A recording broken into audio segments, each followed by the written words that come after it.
faut toutes les piquer un par un pour éviter la prolifération de champignons. Donc, c'est pour ça qu'on travaille avec des œufs de grise. Ils sont vraiment beaucoup plus gros. Ça génère beaucoup moins d'avortements. Puis, au printemps, ben, quand les poissons éclosent, déjà, j'ai une larve qui est presque 2 fois plus grosse que si j'avais travaillé avec un œuf de grise.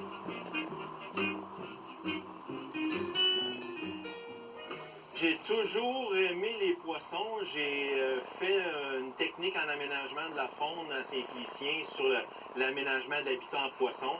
J'ai fait mon bac à Trois-Rivières en biologie et j'ai fait ma maîtrise à Trois-Rivières en biologie sur les sites de frais pour l'ombre de fontaine. Et puis en même temps, j'avais peut-être chez mes parents 5, 6, 7 aquariums remplis de différentes espèces de poissons, des récifs, des coraux, puis nomme-les toutes, là.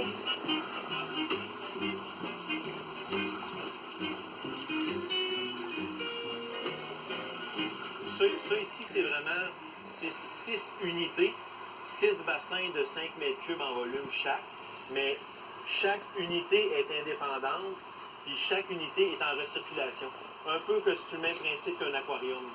J'ai un filtre biologique avec des bactéries là-dedans qui s'occupent de transformer l'ammoniac du poisson en nitrite, puis par la suite en nitrate, ce qui est plus toxique pour le poisson. Le nitrate est plus toxique pour le poisson. Mais c'est vraiment le même principe qu'un aquarium conventionnel avec notre petit filtre là, qui ne fait pas toujours laver pour pas ôter toutes nos bactéries. C'est le même principe, mais c'est en plus gros. Fait que ça me permet, dans cette pièce-là, de faire beaucoup plus de poissons avec pas beaucoup d'eau. Je devrais travailler peut-être avec chaque bassin, si j'étais en circuit ouvert, je devrais travailler peut-être avec un tuyau de 2 pouces qui coule à plein d'eau.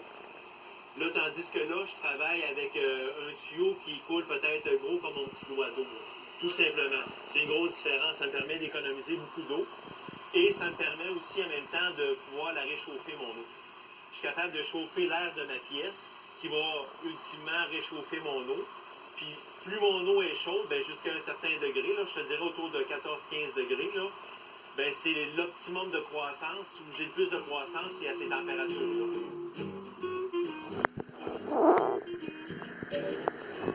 À la maîtrise, ben, j'ai rencontré Pierre, mon associé, qui était le professionnel de recherche là, de mon directeur de maîtrise, Dr Pierre Magnan. Et puis, de fil en aiguille, on est parti comme ça. On a su qu'ici, sur le site, il y avait beaucoup d'eau, parce que c'est l'ancien lit de la rivière Jacques-Cartier à l'époque de la dernière glaciation. Donc, on s'est lancé dans l'aventure en 99, et puis, ben là, 21 ans plus tard, on est encore passionné. Là. Je te dirais, j'ai encore la passion. Là.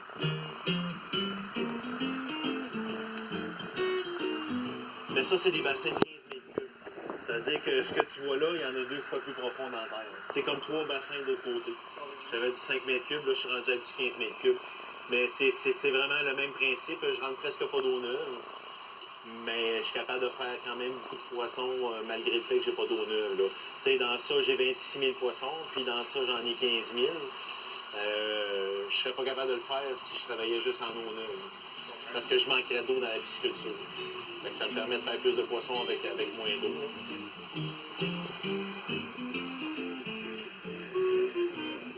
Ah, j'en ai des belles dans ça. Tu vois, là, t'en as une, Moulac. Il n'y a pas de point bleu. On a quelques petits points rouges. Mais on voit que la gueule est beaucoup plus pointue. Puis même qu'on est capable déjà de voir des dents. La queue n'est pas tout à fait fourchue. Elle n'est pas tout à fait droite non plus. Et ce qui va être représentatif aussi, c'est qu'une truite mouchetée, on va avoir sur la nageoire, on va avoir une ligne blanche, une ligne noire et après ça, la ligne orange. Si on avait une truite mouchetée, là, on aurait une grosse ligne noire là, qui serait très, très marquée, là, juste à côté de la ligne blanche.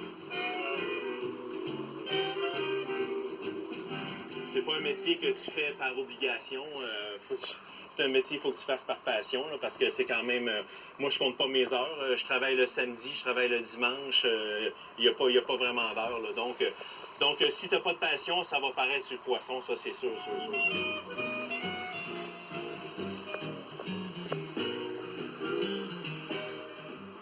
L'eau dans le sous-sol, elle est saturée en azote. Le poisson mourrait, écoute, en moins de 15 minutes, le poisson, ça sur le dos. Fait que c'est bien important de dégazer notre eau. Tu Tu sais, en haut, elle rentre saturée en azote, puis en bas, ben, elle tombe saturée en oxygène. Les colonnes de dégazage sont remplies de ça. C'est ce qui permet de fractionner l'eau. Bon, fait que là, je vais faire une demande de subvention. Je l'ai déjà fait, là, mais je vais la refaire, là. Je vais vérifier si ça reste tout dans la boîte du 353 des chaînes, puis pourquoi. Tu me tiens pas avec un marchandage de quoi que ce soit, OK? Ta devinette n'est pas bonne. Donc, c'est payant. Ta idée comment c'est payant, dire à tous et à chacun que tu dois payer les dommages que tu m'as occasionnés à moi, à mes parents, à mes enfants s'ils sont vivants, si c'est eux, à mes employés, à mes clients, puis aux familles. Il faut que tu payes, t'as pas le choix, OK? C'est tout prouvé. C'est du crackpot, c'est du braconnage, c'est du piégeage, c'est de l'immobilier. Tu vas même être exécuté, je te le dis, tu vas être exécuté au Japon ou en Afrique, OK? Ça te tente pas d'aller en prison, hein? Mais à tous les jours que tu essayes, non seulement moi, parce qu'il y en a plusieurs témoins, là. OK? Si tu bloques la communication à des choses aussi importantes, puis outre-mer en plus, des relations, je l'ai tout expliqué. Oui, tu as assez de chefs d'accusation selon l'article 6 d'avoir démoli. Attention, là, tu fais partie d'un groupe, là, il y en a une nouvelle sauterie.